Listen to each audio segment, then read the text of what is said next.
vamos, y después Toledo nos anuncia que viene un andamiaje, como él mismo le puso el nombre, porque nos va a ayudar a lograr recuperar las elecciones y nos va a acompañar en la marcha de los cuatro suyos. Entonces, inmediatamente que ellos llegan, ya todo cambia porque ellos votan a algunos fundadores, maltratan a la secretaria de Toledo, que era Anita Liberati, y a mí me hostiga Gorriti terriblemente en el tema de prensa por defender, según él, a los periodistas de la mafia, que eran los periodistas de los programas. Entonces ya eran muchas cosas que se estaban metiendo. Entonces yo me opuse a eso y le dije a Alejandro Toledo, aquí usted ha vendido su alma al diablo y usted tiene que sacar a toda esta gente antes de llegar al poder. Y me dijo, no puedo, Jenny, no me pidas eso. ¿Pero por qué? Porque voy a llegar al sillón presidencial, voy a ser presidente, ya me lo han anunciado, me han dicho que va a entrar Paniagua de presidente de la transición, inmediatamente va a salir un video, Curi Montesinos, y yo voy a ser presidente. Yo soy el presidente. Quédate, por favor, quiero entrar contigo, no quiero entrar con Gorriti. Y yo le digo, no, yo ya no puedo entrar con usted. Muy buenas tardes, tengan todos ustedes. Sean bienvenidos a su programa Enfoque 360. Durante esta semana hemos visto que la noticia ha sido Alejandro Toledo. Y vemos que desde las sombras, durante mucho tiempo, se ha tratado de impedir su extradición. Un poder detrás no quiere que se sepa la verdad. Pero en esta tarde vamos a saber una pizca de esa verdad. Giovanni. Bueno, un gusto hablar por estar este fin de semana con nosotros una vez más. Y la coyuntura de hoy en día se supone que tendría que estar llegando Alejandro Toledo. Y para esto tenemos como invitada a Jenny Zúñiga, que ha sido la la asesora de Alejandro Toledo para la campaña presidencial. ¿Qué tal? ¿Cómo está? Así es, muchísimas gracias por esta invitación. De verdad que siempre es importante ir en busca de la verdad, ¿no? Exactamente, justamente eso es lo que vamos a hablar el día de hoy, cómo ha sido todo este proceso que se ha vivido en la época de Toledo, donde usted estaba de primera mano acompañándolo, ¿verdad? Así es, él me convocó a su campaña un año antes, en el 97, y me pidió que fuera su jefa de prensa y que le hiciera una campaña parecida a la que yo ya había trabajado con el doctor Carlos Torres y Torres Lara en la presidencia del Congreso. ¿Y ese acompañamiento cuánto tiempo duró? ¿Desde qué año fue? Bueno, desde finales del 97,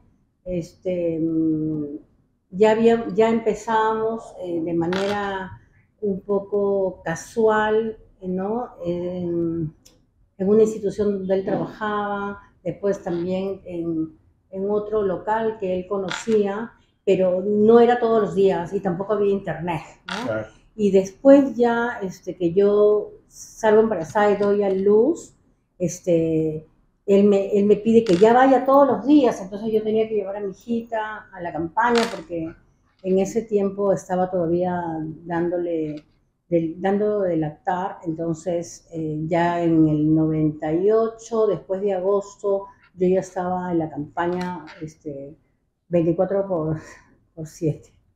Claro, y entonces usted nos comentaba hablando en interno que lo acompañó y logró llegar a hacer que llegue a Toledo al 65% de aprobación. ¿Cómo fue todo ese proceso? Bueno, fue un trabajo que se realizó con mucha esperanza, ¿no? Convencida yo de lo que Toledo ofrecía como posible presidente de la República. Me dijo, yo quiero ser el presidente de la República, yo voy a ser el presidente, me dijo, y voy a ser especialmente el presidente de los más pobres del Perú. Y yo me la creí, porque dije, qué lindo, eso es lo que estamos buscando hace tiempo, ¿no? Y él tenía una historia maravillosa, porque el niño había ido a Estados Unidos, estudiado ahí, había conocido a Belaúnde, que le dijo, tú vas a ser el presidente de la República. Entonces ya Toledo ya pienso que se la creyó y ya se estaba preparando, ¿no? Entonces, cuando me da su discurso de convencimiento, yo le creo, ¿no? Y entonces fue una campaña de colores, de alegría, de esperanza, hasta que llegó un andamiaje.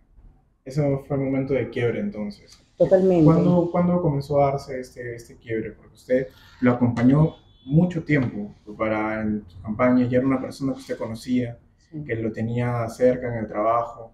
¿En qué momento usted vio de que todo cambió? Según su libro, entra en el andamiaje y las personas que lo rodean cuando está ya en la campaña. ¿Cómo fue esa experiencia? Bueno, al comienzo ganamos la primera vuelta, que nos la robaron, como ustedes saben, salió en la televisión, pero llegamos a la presidencia en estas elecciones sin grandes marqueteros, sin dinero de Soros ni de Brosicher, sin mucho apoyo económico, éramos un puñado de peruanos valientes. No habían grandes mecenas ni gente de mucho dinero y ganamos las elecciones. Entonces los primeros sorprendidos, y tal vez no tanto, porque sí trabajamos duro, fuimos nosotros mismos que nos abrazamos en el primer momento, que nos llama una periodista extranjera, Sally Woolman, ¿no? Y todos nos abrazamos, porque no, uy, si lo dice ella que está ahí en el lugar de los hechos de la votación, entonces hemos ganado y nos abrazamos, ¿no? Entonces me acuerdo que un periodista que estaba apoyando también saca el primero boca en urna y dice que Alejandro Toledo ha ganado y después viene el silencio total, el pi. Claro, lo que usted está tratando de mencionarnos es que hubo fraude en el año 2000. Bueno, es lo que al final lo hemos visto en la televisión y los medios de comunicación, ¿no? Le echaban la culpa a Montesinos, ¿no? Nunca se hizo una investigación, como no se ha hecho nunca. Cuando dicen que hay fraude, no le importa mucho a nadie, dicen que hay corruptos en la OMPE y nunca los vemos en la cárcel, entonces pasó igual, ¿no? Y de allí dijimos, bueno, nos vamos a segunda vuelta, porque ese era el resultado final de la OMPE, y Toledo dice, pero ahora no vamos solos, vamos a despertar al Perú profundo, la marcha de los cuatro suyos, ¿no? Y había mucha gente que le aportaba en eso, porque había sociólogos y antropólogos, la misma Elian, ¿no? Tenía esta de recuperar la cosmovisión, ¿no? Del Perú profundo para recuperar la democracia, entre comillas. Entonces, lo estábamos haciendo muy bien. La marcha de los cuatro suyos fue ideada, convocada por Doris Sánchez, ¿no? Y el jefe de campaña era Mauricio Descanseco, y bueno, yo la jefa de prensa, y de pronto, sobre pretexto de volver ya para ganar las elecciones, entonces Toledo me dice, mira, va a venir un grupo más grande de gente muy buena que va a venir a sumar, porque ahora sí tenemos que ir a la segunda vuelta y ganar. Entonces le dije, qué bueno, ya, muy bien. Entonces cuando entra este grupo, lo primero que hace, no, de sumar no había nada, era restar. Entraron y disolvieron el primer grupo, la primera administración de la campaña, la gente más cercana a Alejandro Toledo, y no era el grupo de amigos, ¿sabes? Como algunos hacen, sino era gente que ya teníamos un poco de trayectoria en campaña, que habíamos trabajado, ¿no? En La campaña. persona que los había ayudado a llegar al 60% de aprobación para la primera vuelta, por el 65%. Por supuesto. Sin apoyo de los medios de comunicación, porque también aquí se ve que los medios, la prensa concentrada ha llevado a gente al poder, porque cierra a los entrevistados, dice voy a entrevistar a 15 y después los ves en el Congreso. Claro, mucha de esa prensa ya estaba pues comprada Por por Vladimiro Montesinos. Entonces, justamente hablando de ese tiempo, de esa campaña, usted en su libro como título le puso Yo conocí al monstruo por dentro. ¿A qué o a quién se refiere como el monstruo? Bueno, al andamiaje capaz de apoderarse de toda la campaña política con la venia del candidato. Porque si el candidato no quiere, dice no entras y no hay manipulación. Pero lamentablemente Toledo los deja pasar porque ellos vienen, pero vienen con un dinero, ¿no? Entonces, para usted, el monstruo era el andamiaje. El andamiaje. ¿Qué era el andamiaje para usted? ¿Un grupo de personas que entraron en las sombras? ¿Algo así? No, ahí la gente del partido decía, han llegado las golondrinas, ¿no? Que llegaban a última hora y ya estos ya lo veían así como la muerte de la campaña, ¿eh? Porque la gente estaba triste. Yo, ¿qué ha pasado? No han llegado estas golondrinas, pues esto que Toledo le dice el andamiaje. ¿Pero por qué golondrinas? Porque llegan a última hora a comer el trabajo de todos. Pues para que entienda nuestro público, el monstruo, del cual se refiere nuestra invitada en su libro, cual les invito a leerlo, es un andamiaje. ¿Qué es este andamiaje? Un grupo de golondrinas. ¿Quiénes son estas golondrinas? Pues son personas que normalmente no participan en las campañas, no hacen el trabajo sucio de ir a los pueblos más alejados ni ver las necesidades verdaderas de la población, sino es que se suben al coche de los candidatos o el candidato o candidata que está arriba en las encuestas o que está para ganar, y entonces le dan el, entre comillas, asesoramiento. ¿Algo así? La pregunta sería, ¿quiénes forman parte de esta andamiaje? ¿Quiénes fueron? O sea, ¿usted vio de primera mano los nombres que circularon por ahí? Claro, al comienzo te rompía el ojo, ¿no? Porque si veías al hijo de Mario Vargas Llosa decía, uy, total transparencia, ¿no? En algún momento también Mario Vargas Llosa, después llega Carlos Brus con Gorriti, con Llovera, y con este grupito, otro grupito pequeño de los chicos que estaban estudiando periodismo, que era el hijo de Hildebrand, la hija de Poggi, el psiquiatra. Ah, el loco Poggi. Sí, así le decían. Y entonces llega este grupo, pero también a su vez también trae algunos grupos de gente política, ya que el país rechazaba, ¿no? Porque, por ejemplo, ¿quién quería en esa época a Poppi Olivera? Pero ya Poppi se acercó, ¿no? Incluso fue embajador, si no me equivoco. Después también González Arica, ¿no? También un acercamiento con Pérez de Cuéllar, que también eran imágenes de respeto en el país. Entonces, lógicamente, tú dices que bueno que venga esto, como también este grupo de Gorriti que llega y disuelve el equipo de prensa, me dice, bueno, tú te quedas porque hemos averiguado que eres periodista. O sea, un maltrato laboral, un hostigamiento increíble, sin ni un respeto a la persona y al trabajo logrado hasta la fecha. Entonces, definitivamente, cuando yo me quejo con Toledo, me dice, es el andamiaje, ya, tranquilos todos, yo voy a llegar y cuando llegue me zafo de estos, lo cual nunca pasó. No, porque definitivamente no era tan fácil tampoco deshacerse de ello, porque este andamiaje venía con mucho financiamiento extranjero, con mucho financiamiento bastante sólido, que pudo ayudar pues a que el señor Alejandro Toledo pueda llegar a la presidencia, ¿no? Presuntamente, ¿no? Porque si no, ¿cómo Alejandro Toledo los acepta dentro de las campañas? ¿No? O sea, ¿cuál es la explicación? ¿Cuál es el motivo de decir sí, te quiero dentro de la campaña? Porque lógicamente ellos vieron que una de las debilidades de la campaña de Alejandro Toledo es la falta de dinero, ¿no? Su fortaleza era su propia historia, ¿no? Del niño pobre que va a estudiar a Estados Unidos. Ultrabotas. Claro, la organización, todos gente decente y limpia, ¿no? Porque éramos un grupo transparente que nos mirábamos y ninguno tenía una historia en el Poder Judicial ni en la policía. Entonces somos gente decente que inmediatamente para ellos fue muy fácil expectorar.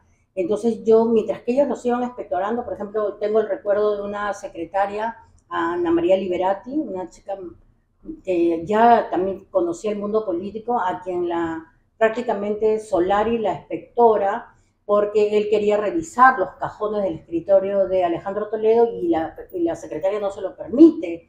Entonces Solari decide sacar a Ana María Liberati y más tarde ella ya en una entrevista cuenta que está prácticamente amenazada y ella tenía una niña y tenía miedo, entonces ella se va a Estados Unidos, ¿no? Y también pasó eso con un periodista, Horna, Ismael Horna, ¿no? Que él al parecer tenía un video de Toledo y se entera la prensa, lo comienzan a perseguir y él prefiere irse y pide asilo en los Estados Unidos. Entonces, y este caso yo me entero después que saco el libro, porque el mismo periodista me llama por teléfono a contármelo. Interesante cómo funciona el andamiaje, ¿no? Su forma de operar.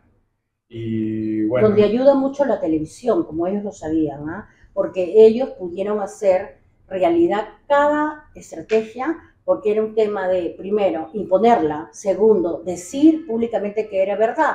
Entonces llamas al aparato de información, que es la televisión, ¿no? Y después que el pueblo te crea y ya tenías manipulada a la gente. Entonces esto es ha tenido un tema planeado, con una estrategia súper clara para la masa, vamos a decirle así como ellos le decían, la masa bruta, ¿ya? Y los medios de comunicación que efectivamente la convencen a la masa bruta, ¿no? Y después también ellos llamar de los partidos políticos a quienes ellos piensan que les iban a hacer el camino empedrado, porque hay gente inteligente también en otros partidos políticos. Entonces los llamaron, los convocaron y tenían todo tranquilo. Claro, y en este proceso, ¿cuánto influía Gorriti en Toledo ya para la segunda vuelta? No creo que mucho, porque Gorriti alguna vez me llamó y me dijo, ¿cómo haces para que Toledo te haga caso? Y yo le dije, no entiendo. Lo que pasa es que Alejandro, yo le doy algunas directivas y Alejandro no quiere. Entonces yo en ese instante, en ese minuto pensé, le dije, Toledo está consciente y este señor seguro le está pidiendo cosas que Toledo sabe que no las puede realizar. Entonces ya tenían choque, ¿no? También, por ejemplo, Toledo, al parecer ese equipo de prensa que viene, tenía que Toledo pagarle con el dinero de Varas y Toledo no quiso pagar, pero me seguía pagando a mí mi sueldo, ¿no? Entonces ya habían algunos pequeños choques, pero no te olvides que entra el andamiaje, que era un grupo grande de gente, pero el andamiaje sí junto eran algunos políticos antiguos, cadáveres políticos, que ellos sí en grupo tenían incidencia en algunas cosas que hacía Alejandro Toledo. Claro, y vemos que hemos hablado de Toledo, hemos hablado de la gente que ha rodeado a Toledo, donde estuvo usted, y luego de gente del andamiaje caviar que después prácticamente lo arrodilló. Pero, ¿qué papel tuvo, por ejemplo, Elian Car? Bueno, Elian llega porque ya estaban divorciados y ya cuando íbamos a salir, estamos haciendo una campaña desde mucho antes, ¿no? Desde el 98, entonces ya más o menos en el 99 yo le digo, doctor Toledo, pero un candidato ideal es el que trae detrás de él una familia, ¿no? Entonces usted tiene que tener una pareja y me dijo, ya no te preocupes, yo la traigo. Y entonces, increíblemente, ya sale un chisme en un diario que Toledo se había casado.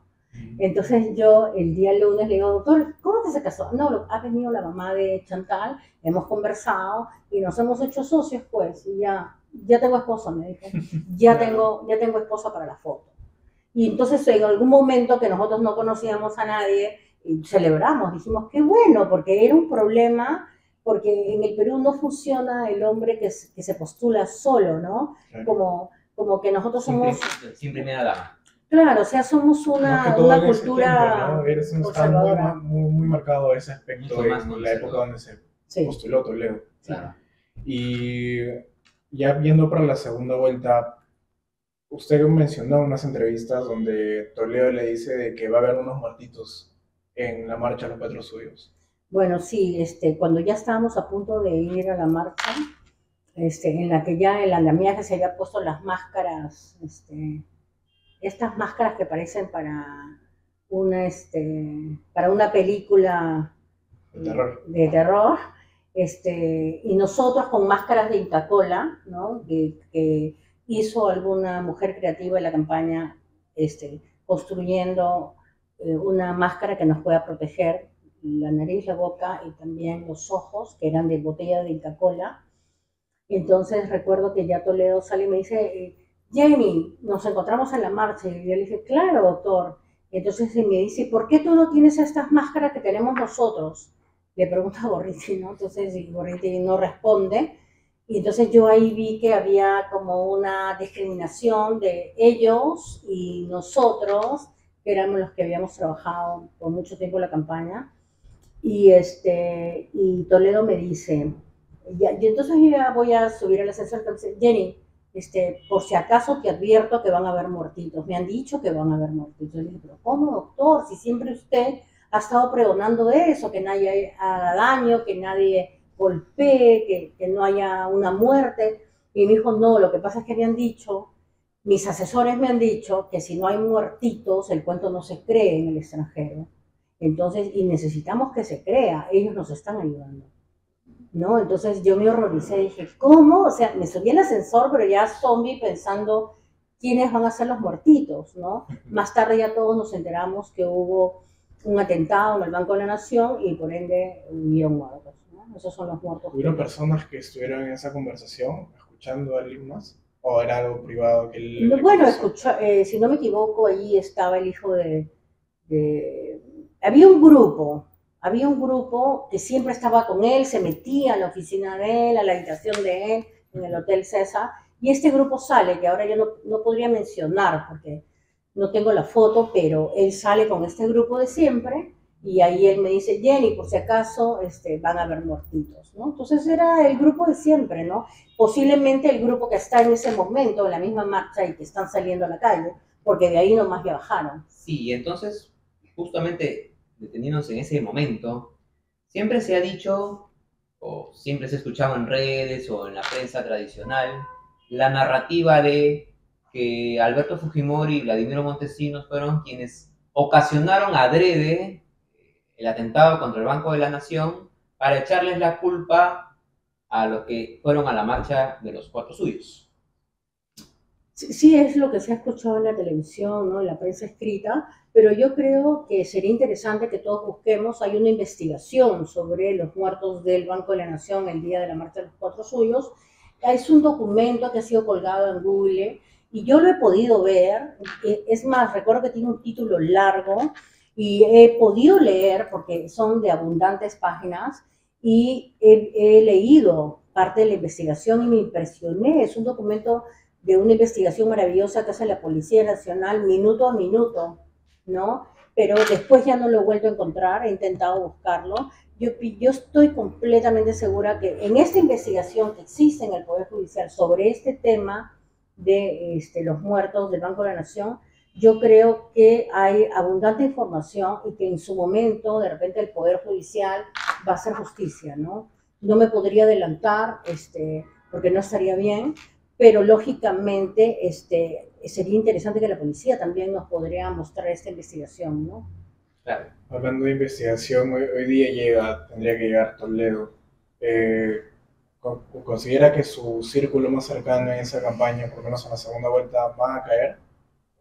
¿O quiénes podrían ser de repente? Yo pienso que Toledo, cuando ganan las elecciones, como dice Alan García en un audio, no sé si lo han escuchado, que García dice, yo fui a saludar a Alejandro, que me había ganado por unos puntos en las encuestas, ¿no? En las votaciones. Y cuando yo subo a saludarlo, encuentro que él estaba rodeado de gente, de unas 30 personas, ¿no? Como no se estila, porque casi siempre el ganador está esperando con su esposa, gente muy familiar, y llegan a saludarlo y pueden tener hasta una conversación en confort. Entonces Alan García en un audio que están pasando y lo están haciendo viral, explica, yo cuando fui a saludar a Toledo me encontré que tenía 30 personas a su alrededor. Un séquito. ¿Ya? Entonces, y menciona quiénes están, y parte de las personas que menciona él a las que Toledo le decía el andamiaje. Yo creo que estas mismas personas que menciona Alan García son quienes diseñan el gabinete. Entonces, si revisamos el primer gabinete de Alejandro Toledo, seguramente tendremos una lectura interesante, ¿no? Porque basta que googleemos, gracias a Dios nos puede ayudar mucho el Internet, y podríamos encontrar los personajes, ¿no? Porque es un gabinete que se crea, que decía de ancha banda, que la gobernabilidad, pero lógicamente hubieron personajes que definitivamente tienen compromiso cuando están en el poder, porque tú estás acompañando al presidente de turno. Entonces no es que tú llegas a ministro y la pasas bacán y no te responsabilizas de lo que firmas y de lo que dices, y además todo esto está observado por el PCM, ¿no? Habría que saber quiénes fueron o recordar quiénes fueron los PCM de Toledo y quiénes promocionaban los gabinetes, porque no se olviden ustedes que cada vez que se quería cambiar a alguien, salía en televisión a hablar, salía X, que se ponga tal y se ponga tal, entonces un poco más y ellos también ponían el gabinete desde la televisión. Ahora, voy a hacer una pregunta con tres personajes y va a dar su opinión corta sobre cada uno de ellos. Muy bien. Por ejemplo, David Weissman. Un caballero, ¿no? Como él mismo dice, yo soy también judío, como Gorriti, pero yo soy de los buenos. Y tenemos un grupo muy maravilloso de judíos, muy solidarios, que hacemos empresa en el país, ¿no? Ese recuerdo tengo de un hombre que también dice la verdad y le ha dicho por mucho tiempo, ¿no? Segundo personaje, Carlos Cruz. Bueno, recuerdo de Carlos Bruce, que apenas me conoce, o sea, apenas disuelve el equipo de prensa, me llama, me dice, ¿y cuál es tu nombre? ¿Y qué cosas haces aquí? Lógicamente, de estas reuniones que ellos citaban, no sabía nada Alejandro Toledo. Entonces, lo primero que me dice, me da una tarea, ¿no? Yo no sabía quién era, ¿no? Entonces, le dije, ¿quién es usted? Ah, yo soy Carlos Cruz. Ah, bueno, ¿sabes qué? Mira, yo te llamo acá para que me des una entrevista, me busques una entrevista en la República.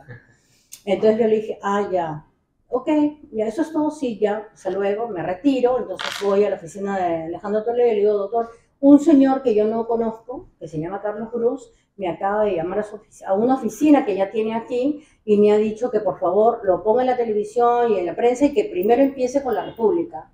Entonces él me mira y me dice, ah, sí, qué sinvergüenza, me dijo, ¿quién te paga? Usted. Entonces, ¿por qué él pide prensa?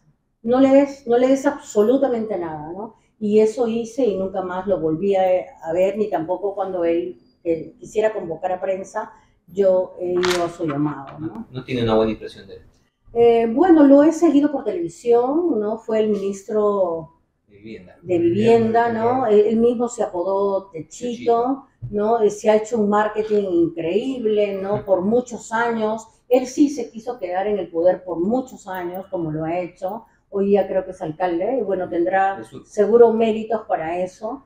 Pero acabo de conversar con una amiga que me dice que él miente cuando dice que él renunció al grupo de Toledo. Yo creo que no renunció y él lo sabe. Yo creo que sería bueno que la gente que ahora está diciendo que se fue antes de, debería de recordar que hay videos, hay archivos, hay diarios que lo podemos encontrar en las bibliotecas del país que los van a desmentir, ¿no? Yo pienso que mejor calladitos están mejores y sí sería interesante que las personas que están investigando, tanto la policía como el poder judicial, podrían recoger este material que lo tiene la prensa. Incluso el mismo libro yo lo he hecho con mucha seriedad para ubicando las personas que están. Incluso otra cosa también que sucede aquí es que también ingresan las ONG a la campaña política. Y yo me llama mucho la atención porque yo dije, pero si las ONG no tienen misión de entrar a campañas políticas, ¿qué hacen las ONG metiéndose en campañas políticas? Y investigando, veo que en el mundo se han metido las ONG a campañas políticas para llegar al poder, para tener puestos de mando, de poder, y dirigir, ¿no? Y bueno, y después ya hemos visto pues este escándalo de mega corrupción que lo provoca esta empresa Odebrecht. Entonces yo creo que allí las cosas están muy claras, hay que recordar el pasado, quiénes llegaron, hacer un análisis para saber qué es lo que está pasando y quiénes son los responsables. Tercer personaje, Juan Cheput. Bueno, Juan Cheput, me acuerdo que Toledo lo escogió como asesor legal, el representante legal en las elecciones, que yo pienso que Juan Cheput hizo silencio en ese momento, en plenas elecciones, cuando nos roban la primera vuelta, pero sí entran congresistas de Perú Posible al Congreso en gran cantidad, y una periodista americana me muestra un listado de posibles congresistas de Toledo y que tenían las más altas votaciones, pero sin embargo ya cuando se dan los resultados no es la misma gente. Entonces algunos les preguntamos a Cheput qué pasó, porque él tendría que darnos una explicación como asesor legal y nunca respondió. Hasta ahora nunca dijo nada. A mí, por ejemplo, me encantaría entrevistarle, preguntarle qué pasó en ese momento y qué nos podría contar él de esto, de que decían que en la OMPE se compraban los votos, al que le faltaba le decía ponle este 20, quítale al otro 80. Eso me gustaría que Juan Cheput nos los contara todo el Perú, ¿no? Es parte también de la pieza del rompecabezas. Claro, mencionaba estos dos últimos nombres, tanto Carlos Cruz como Juan Cheput, porque en estos últimos días han salido pues a alardear, a la prensa, diciendo pues que sí, que pobrecito el doctor Toledo, porque ya por la edad debería corresponder una prisión domiciliaria. Aparte no se le ha aprobado nada, pues parece, han salido a defender como geishas de Cabana, han salido prácticamente como alfiles o escuderos del señor Toledo, ¿no? Por eso los hacía mención. Y vaya que sí, pues todavía siguen en política y todavía hay incautos e ingenuos que siguen votando por ellos. Sí, pues sería, si es así, sería un error, que no son los primeros, porque en mucho tiempo el Perú, en casi 15 o 16 años, nos han hecho creer a los peruanos que los juicios se hacen en la televisión. Las investigaciones las hacen la televisión y eso es un error muy grande y es un delito, porque las investigaciones y las denuncias se ven en el Poder Judicial y ellos son los que van a determinar, pero sin embargo nosotros aquí, como lo que va a pasar seguramente ahora en la llegada de Toledo, ¿no? Salen los expertos politólogos a decir hasta de que va a morir, salen otros, sus amigos o no, como devolviéndole la factura, que no duerma en la cárcel, que duerma en su casa. Basta de circo, basta, por favor, ¿ya? Dejemos que el Poder Judicial haga su trabajo porque lo está haciendo muy bien. Al menos la primera parte desde Estados Unidos es impecable. Yo espero que las autoridades del Poder Judicial, estoy segura que ellos se van a poner al mismo nivel, porque estos casos de justicia, sobre todo de indagar de cómo se movieron las donaciones y los grupos de poder dentro de las campañas políticas de mi país hace 20 años, es un buen tema para sentarse a investigar y para que el Poder Judicial recoja en realidad los verdaderos responsables. Claro, y hablando de grupos de poder, los financiamientos, las ONGs, ¿cuál fue la gota que derramó el vaso para que usted dé un paso al costado? ¿Qué fue lo que pasó que usted hizo que salga? Y lo primero que quiere hacer es escribir un libro contando todo lo que ha vivido y qué es lo que ha visto dentro de todo este mundo. Bueno, a mí Toledo me convoca para hacer una campaña de colores hermosa y de esperanza para un pueblo tan maravilloso como el Perú. Porque los peruanos somos muy esperanzadores, solidarios, buenas personas. Entonces yo le creí. Y efectivamente lo hicimos. En el primer año, segundo año, que estábamos totalmente solos, el puñado de crédulos de Toledo, ¿no? Él le llamaba, me acuerdo siempre a las personas que pintaban las paredes, los cerros, ¿no? Él decía, esta tiene que ser una campaña de colores, una fiesta, porque no se puede esperar, perder la esperanza, ¿no? Ahora se está yendo un presidente, pero nosotros tenemos que llegar con esa alegría. Entonces usábamos globos, mucho color en las campañas. Y de pronto esto, primero nos roban las elecciones, ya nosotros estábamos asustados, y después Toledo nos anuncia que viene un andamiaje, como él mismo le puso el nombre, porque nos va a ayudar a lograr recuperar las elecciones y nos va a acompañar en la marcha de los cuatro suyos. Entonces, inmediatamente que ellos llegan, ya todo cambia porque ellos votan a algunos fundadores, maltratan a la secretaria de Toledo, que era Anita Liberati, y a mí me hostiga Gorriti terriblemente en el tema de prensa por defender, según él, a los periodistas de la mafia, que eran los periodistas de los programas. Entonces ya eran muchas cosas que se estaban metiendo. Yo creo que soportaba al comienzo porque Toledo me decía, tú tranquila, tú eres mi protegida, tú has estado conmigo desde el comienzo, a ti nadie te toca. Entonces esas promesas de boca eran mínimas cuando tú estabas en el día a día, que una persona te estaba mirando, que te perseguía, que te hostigaba. Eso no puede pasar a un ser humano en ningún puesto de trabajo. O sea, eso para mí no existe. Yo soy una persona democrática, decente, respetuosa. Entonces, que a mí me hostiguen era un horror. Y yo comunicarlo, hasta sentía como que todo el mundo calle en la impunidad, ¿no? Porque ya vamos a llegar al poder. Entonces yo me opuse a eso y le dije a Alejandro Toledo, aquí usted ha vendido su alma al diablo y usted tiene que sacar a toda esta gente antes de llegar al poder. Y me dijo, no puedo, Jenny, no me pidas eso. ¿Pero por qué? Porque voy a llegar al sillón presidencial. Voy a ser presidente, ya me lo han anunciado, me han dicho que va a entrar Paniagua de presidente de la transición, inmediatamente va a salir un video, Curi Montesinos, y yo voy a ser presidente. Yo soy el presidente. Quédate, por favor, quiero entrar contigo, no quiero entrar con Gorriti. Y yo le digo, no, yo ya no puedo entrar con usted, porque usted está rodeado de un andamiaje nefasto que lo va a llevar a la perdición. Usted ha vendido su alma al diablo. No puede llegar así, doctor, pero lamentablemente usted va a subir con ellos y yo no puedo estar. Entonces ese día nos despedimos, a mí me dio mucha pena, yo le dije, yo voy a votar por usted. De todas maneras, me dijo, pero Jenny, piénsalo. Le dije, no tengo nada que pensarlo, ¿no? Y me retiré con mucha pena, me acuerdo que me fui caminando por el Parque Kennedy, y recordando todo cómo había sido mi trabajo, decía, Dios mío, ¿cuándo esto se transformó? ¿Cuándo llega gente ofreciendo tanto dinero de cualquier parte, donde ya Toledo no ponía un filtro, porque ya no estaba el jefe de campaña anterior, porque ya no estaba la gente que lo protegía y le decía, doctor, eso no, y él nos hacía caso? Entonces, ¿qué pasó? ¿Qué está llegando al poder?